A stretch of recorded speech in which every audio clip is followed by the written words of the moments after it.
నాకు ఒక నమ్మకం ఉంది. నా తమ్ముళ్ళు అనుకుంటే తెలుగుదేశం పార్టీ గెలుపు సునాయాసం.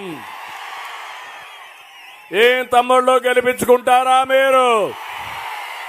నమ్మకమేనా మీరు? అదే సమయంలో జన సైనికులు కూడా పెద్ద ఎత్తున వచ్చారు. విజయం కోసం నిరంతరం పనిచేస్తున్నారు. అలాంటి జన సైనికులకి మనస్ఫూర్తిగా స్వాగతం. దీంతో కూడా మళ్ళా మనకు బీజేపీ నాయకులు కార్యకర్తలు అదనంగా వచ్చారు.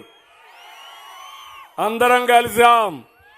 ఒక దుర్మార్గుణ్ణి ఓడించడానికి, రాష్ట్రాన్ని కాపాడుకోవడానికి ఒక జట్టు కట్టాం. అదే ఎన్డీఏ. ఆ విషయం మీరు గుర్తుపెట్టుకోవాల్సిన అవసరం ఉంది. ఈరోజు ఇక్కడే సామాజిక న్యాయం కోసం పోరాడే ఎంఆర్పిఎస్ కూడా ఈరోజు మనతో కలిశారు. ఏం తమ్ముళ్ళు, అందరం కలిసిన తర్వాత గెలుపు సునాయాసమా కాదా? కొద్దిగా మైక్ పెంచి. ఏం అనుమానం లేదు, మన గెలుపు సునాయాసం. ఇప్పటి నుంచి అన్స్టాపబుల్. అయితే ఈరోజు ఒక్క విషయం మీకు చెప్పాలి. 42 సంవత్సరాలు పూర్తి చేసుకున్నాం తెలుగుదేశం పార్టీ ఏర్పాటు చేసి. ఒక మహనీయుడు, ఒక శుభముహూర్తాన్ని పెట్టిన పార్టీ తెలుగుదేశం పార్టీ. తెలుగు జాతి ఆత్మ గౌరవాన్ని చాటి చెప్పిన రోజుది. తెలుగు జాతికి గుర్తింపు వచ్చిన రోజుది. బడుగు బలహీన వర్గాలకు రాజకీయ ప్రాధాన్యత లభించిన రోజుది.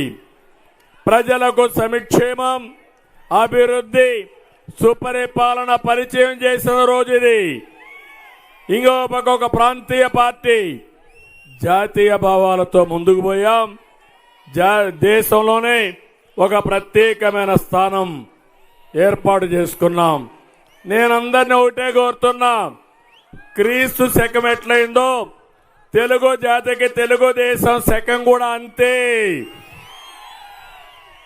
తెలుగుదేశం పూర్వం, తెలుగుదేశం తర్వాతని తెలుగు జాతి గుర్తుపెట్టుకునే రోజు. అలాంటి పవిత్రమైన రోజున బనగానేపల్లికి రావడం నా అదృష్టంగా నేను భావిస్తున్నా.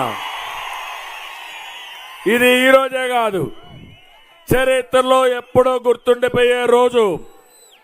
ఆ మహనీయుడు 42 సంవత్సరాల కంటే ముందు కూడు గుడ్డ ఇల్లు పేదవాడికి ఇవ్వాలని తెలుగుదేశం పార్టీని ఏర్పాటు చేశారు.